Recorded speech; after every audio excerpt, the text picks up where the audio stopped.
Сәлеметсіз бе білім алушы? Біздің бүгінгі сабағымыздың тақырыбы істеу, істеудің мағыналық түрлері.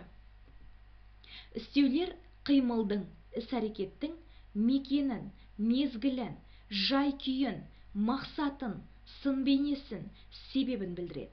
Грамматикалық жағынан түрленбейді. Істеу мынандай мағыналық топтарға бөлінеді. Біріншісі мезгіл істеу, екінші мекен істеу, үшінші мөлшер істеу, төртінші сын қимыл істеу, бесінші күшейткіш істеу, алтыншы мақсат істеу, жетінші себеп салдар істеу, сегізінші топтау істеу. Мезгіл істеу амалдың, іс-әрекеттің жүзеге асу мезгілін, уақытын білдіріп, қашан, қашаннан деген сұрақтарға жауап береді. Мезгіл істеулерге мына сөздер жатады: бүгін, ертең, қазір, биыл, енді, кешке, таңертең, бұрын, ерте, тағы сол сияқты. Мекен істеу қимыл әрекеттің орнын, мекенін білдіріп, қайда, қайдан деген сұрақтарға жауап береді. Мекен істеуге мына сөздер жатады: алға, артқа, жоғары, төмен, тысқары, осында, мұнда, әрі-бері, жол-жөнекей. Мөлшер істеу амалдың, қимылдың мөлшерін, көлемін білдіріп, қанша, қаншама, қаншалықты деген сұрақтарға жауап береді. Мөлшер істеуге мына сөздер жатады: онша, сонша, оншалық, соншалық, мұншама, едәуір, анағұрлым, тағы да басқа. Сын қимыл істеуі қимылдың сан алуан бейнесін, орындалу амалын білдіріп, қалай, қалайша деген сұрақтарға жауап береді.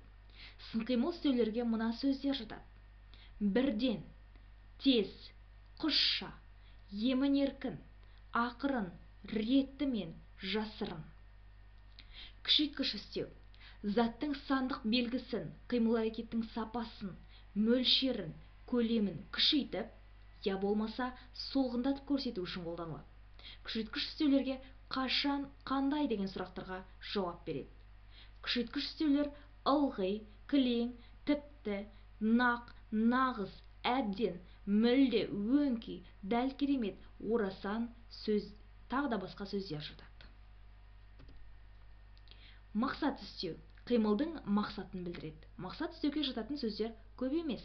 Олар әдейі, қасақана, жорта. Себеп салдар істеу қимылдың себебін, нәтижесін білдіреді. Себеп салдар істеулері не себепті, неге деген сұрақтарға жауап береді. Себеп салдар істеулер құрамы жағынан туынды түбір болып келеді. Олар көлемдік, септік жалғауларының көнеленуі арқылы жасалады. Мысалы, бекерге, босқа, текке, амалсыздан, шарасыздан, лажсыздан, тағы да басқа. Топтау істеу қимылдың жасалуының топтық сипатын білдіреді. Топтау істеулері нешеден, қаншадан деген сұрақтарға жауап береді. Топтау істеулерге жататын сөздер төмендегідей: біреулеп, екеулеп, көптеп, қос-қостап, топ-тобымен, тағы да басқа. Міне, істеудің мағыналық түрлерінің айырмашылықтары осындай. Назарларыңызға рахмет.